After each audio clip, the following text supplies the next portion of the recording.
All right, everyone. In the wake of yesterday's utterly insane filings by Judge Chutkan, of course, in the documents case against Donald Trump, coinciding the beginning of the trial with Super Tuesday, literally the day before, which means that Trump can't take that one last important day to, I don't know, campaign in Florida or something like that, which is probably the reason why.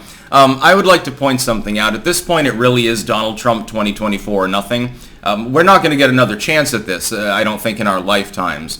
We have the opportunity, as a collective nation, to throw our fist into the face of the Uniparty and say, to hell with you. We see through your persecution. We acknowledge the fact that the judicial system is being weaponized, that the system in general is not working. We agree fundamentally with the liberals who have been complaining about the fact that it doesn't work for decades, the justice system especially.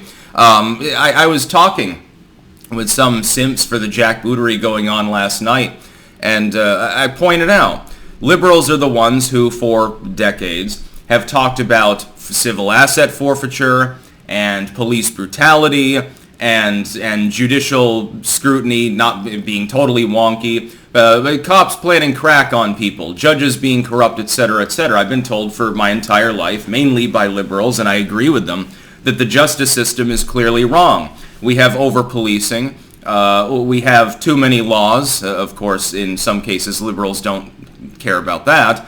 They think that the panacea, the solution is to send social workers to domestic violence calls. I don't necessarily agree with that. And so I've never been a thin blue liner, for example. I believe that there are things that should be severely punished, in fact, more severely than currently. Actual crimes with an actual victim of a violent nature. And then generally speaking, I think that a lot of our laws shouldn't be on the books. Those that need to be, because there's either a victim but it's non-violent, or it's something violent but it's like meaningless, like someone slaps somebody, should be treated in a lesser manner. And we can clear out the prisons, the drug war needs to end, etc., etc. On the issue of policing, I think I lean towards the liberals more than the conservatives, actually, for many types of crime. And these people have been glad to say for, again, decades and decades, that the justice system is really the injustice system. It doesn't make a whole lot of sense. Lawyers, by the way, if you've ever spoken to them in an amiable context, and I have, because, I've got legal eagles that follow the channel, will acknowledge the same thing. In fact, I can't think of a time when someone who studied law said that the law really made sense at all. There's a reason why 100 years ago you had a lawyer. Now you have an elder law lawyer, a medical lawyer, a corporate lawyer, a public defender, a dedicated prosecutor, and so on forth. The law has become overburdensome. That system, with all of its spaghetti-like convolutions, it's really like the flying spaghetti monster at this point with noodly appendages, only less cute, really has been weaponized against one individual, and that individual is being used as a symbol. This is not, again, I will iterate, singularly about Donald Trump. This is about Donald Trump and the worries of the deep state, the Uniparty, the sleazy globalist shitbags that run the system. They're worried that if he wins again, that if he goes Grover Cleveland mode and is reelected, their whole shit falls apart. It's not because Donald Trump will come in like God Emperor, roaring like a lion and tear apart all the toys. While I would love that, I caution people, much as I did in 2016, if he gets in there, he will govern as a basic reformer. It's a soft reset back to the early 80s more than anything else. And nothing more. Donald Trump definitely has the charisma. He makes really funny posts online. He's very amusing, very entertaining, because he's been an entertainer much of his adult life, and that's great. We could use a little bit more entertainment.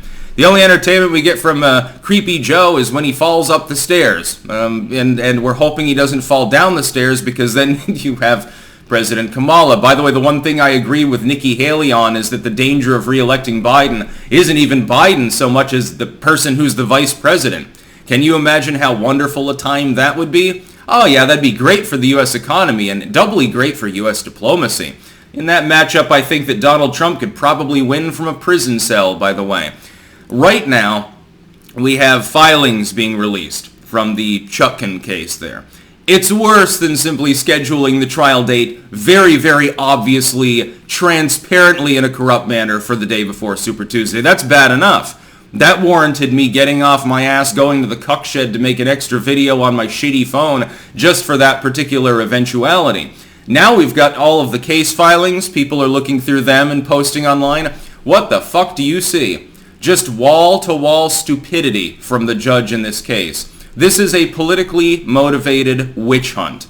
At this point, it barely even matters whether Trump is guilty or not of any of these charges. The procedural side of it is clearly corrupt to the point where the lawyers must be goddamn exasperated. You're telling me that his legal team is supposed to go through multiple tens of thousands of pages of discovery documents every single day, which is what they would have to do in order to meet that March 4th deadline, number one. And number two, while they're doing that, they also have to concoct a defense with regards to all of that discovered documentation. It's impossible for his legal team to do so. It is not, he doesn't have the manpower. If he were to triple his legal team, it would still be impossible. He's going to end up having a bunch of volunteers or pre-law students or something like that going in and sorting through the goddamn documents just to be able to form a halfway coherent case. While also, by the way, preparing to defend in 2 other different trials and possibly a third, because Arizona might decide to weigh in. This is an attempt to daisy chain Donald Trump, to keep him perpetually in court and off the campaign trail, to tie down his legal team in an impossible situation where Donald Trump is going to court 3 days a week, and his legal team is constantly poring over documents which will mount and mount. It's an attempt to dogpile. They're doing the same thing with the documents that his legal team has to go through that they already have done with the indictments. They're dogpiling him. Generally speaking, this is frowned upon within the legal community. Again, I've spoken with people in the legal community on many occasions. Generally speaking, throwing shit at the wall and hoping something sticks is, while not illegal, at least considered unethical. Yes, believe it or not, some lawyers do keep that in the back of their mind, and way in back, generally speaking. You get mainly creepy, sleazy corporate lawyers from, Acme Inc. or something like that. Those are the ones that typically would try to do something like this in a civil case, or a corrupt prosecutor in a criminal case. That's who would do this. And it is clearly corrupt. They're trying to stop Donald Trump because they're terrified of him. Moreover, they're terrified of his impact on the population. They want you to believe that it's hopeless. They want to put him as an example. They're doing this, obviously. This trial date that Chutkan chose was on purpose. It was basically her doing the sassy thing. Oh, when you're in my court, I'm God. I can do whatever I want. You're a little man. You're orange midget, basically. You're small. I'm big. I'm the adult. You're a whining, pooping pants baby, and I will do whatever I want. I don't give a shit if you're a former president. I don't give a shit if you are the current front runner in the GOP field. I can do whatever I want to. It's to pillory him and make an example of what can happen to a populist or someone who supports ending some degree of globalism in the country if they step out of line too much. This is also why they're holding indefinitely the J6 defendants, who appear to be completely hopeless at this point. I mean, in a proper criminal proceeding, they would already be out by now with time served based on most of the charges against them. The dovetailing, the daisy chaining, the prosecutorial misconduct here is the sheerest that I think we've ever seen as a nation. So therefore, it's basically Donald Trump or nothing. You can take the knee and nominate someone else out of fear that Donald can't get elected in the general election. I'm here to tell you, I think he probably has already won the primaries. Also, it's going to be kind of hard for him to campaign when he's constantly taken off the campaign trail.